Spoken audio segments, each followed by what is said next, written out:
letter about superannuation was sent to the Australian Taxation Office in December 2021. In January 2022, February 2022, and in March 2022. In a moment of brilliance, the decision was made to hand-deliver letter number 5 to the Taxation Office, Bunda Street, Canberra City. It's in an unmarked building, not on Bunda Street, but in a location best described by a passer-by as just near the entry to the Coles supermarket car park. You can't miss it. Through the tinted glass security barrier was a revolving door, and beyond was a huge empty foyer with a coat of arms and shiny words, Australian Taxation Office. There was no reception counter, just an escalator going up and up and up. This led to another huge empty foyer without a reception counter and yet another escalator going up and up and up. At the top of the atrium was a third huge foyer with turnstiles to sort out the card-bearing wheat from the visiting chaff. There was an endless stream of taxfolk coming and going. There was, however, a reception counter, manned by a tidy young man in a well-pressed uniform, bearing the logo of Canberra's best known and most hated parking business.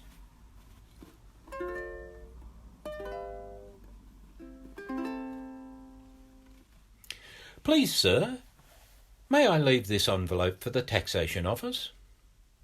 No, there is no shop front here, was the curt response, and he thrust a small card at me which listed Australian Tax Office telephone numbers that could be helpful. I had visited the ATO website looking for relevant phone numbers and perhaps even an email address without success, and had spent an hour or so typing and sending stuff to a badly drawn cartoon character called Alex, also without success. I should have thought that one through. She was just a badly drawn cartoon. Back at the counter, I asked the parking attendant if he could talk to somebody beyond the line that he secured, as that somebody may be able to help me with my superannuation problems. I retired to a welcoming designer sofa. An hour passed and I approached the tidy young parking attendant again to check on progress. He informed me there was no shop front here, and he had not inquired, and I suspect he had been instructed how to annoy shit out of the public. Tachycardia, atrial fibrillation, arrhythmia, and ADHD kicked in, which is a normal response for 75-year-olds. The tidy young man had now mustered support, and I was now facing 3 tidy young parking attendants. In unison they reminded me there was no public access, in uppercase letters. My usual floppy old dog demeanour departed me, and I may have said things in a red-faced rage that I now regret. In desperation, I tried to engage with taxfolk coming and going through the turnstiles. They had obviously observed many mad, angry, red-faced old bastards in the foyer, and they all knew the drill.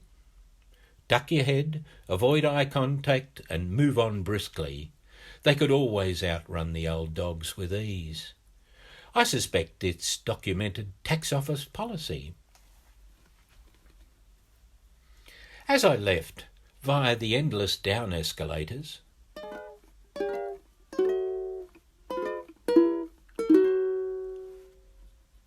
The parking attendants broke ranks and dispersed. One shadowed me to the exit and set off the security alarm. Whoop, whoop, whoop, whoop.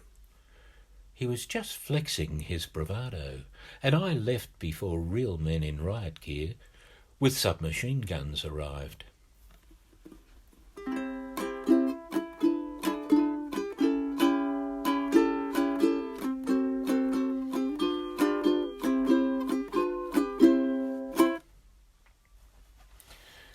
Back at my micro-business office, I spent the rest of the day calling 13 10 20 for Australian Tax Office superannuation assistance.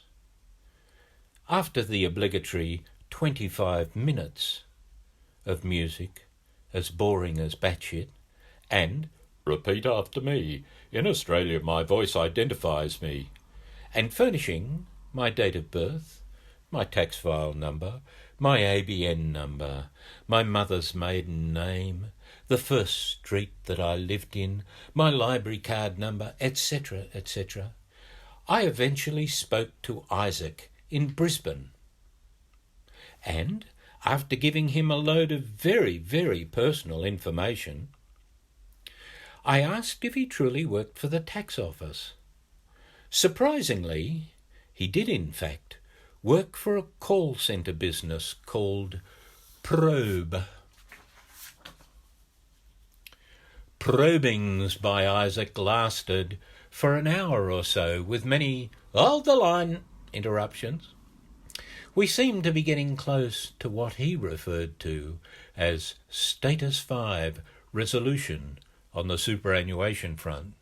In fact, "hold the line" was the last comment Isaac made to me.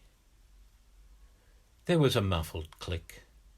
25 minutes of music, as boring as batshit, had started again. "Your call is important to us. How may I help you? My name is Melanie." "Hello, Melanie. Where are you?" "Oh, Brisbane. That's good. Can I talk to Isaac?" "Who's Isaac?" I explained the whole Isaac story to Melanie. She thought Probe was the taxation office debt collection agency. Remember Robodebt? It was another long call, and the last thing Melanie said to me was, "Hold the line," as I shouted, "No!" I heard the muffled click. 25 minutes of music, as boring as batshit, had started again. "Your call is important to us. How may I help you? My name is Bev." "Jesus, Bev, where are you?" "I'm in Perth." Of course she was in Perth. The Brisbane crew had finished their day and had gone home for tea, and Perth had another 3 hours to go before tea time in the West. The profit-taking call centre could squeeze an extra 3 hours out of the idiot in Canberra while boosting their bottom line. Anyway, luckily, trainee Bev knew absolutely nothing, and we agreed not to waste each other's time. The call centre business is a great little earner. I suspect the expression, "This call may be recorded for training purposes," should be, "This call may be recorded for billing purposes." The longer the call, the greater the charge, and you never need to resolve any of the taxpayer's issues by switching them off to start again with the next available customer service officer. For call centre income stability, a long queue is always essential, and political donations could guarantee that the profits of the business go on forever.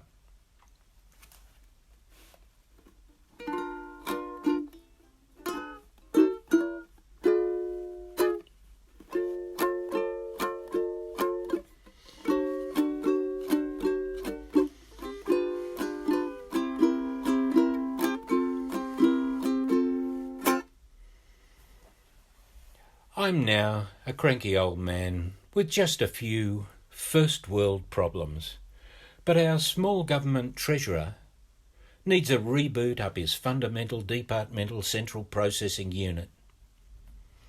Ho-hum, tomorrow is another day, and my doctor says the ukulele is good for my heart.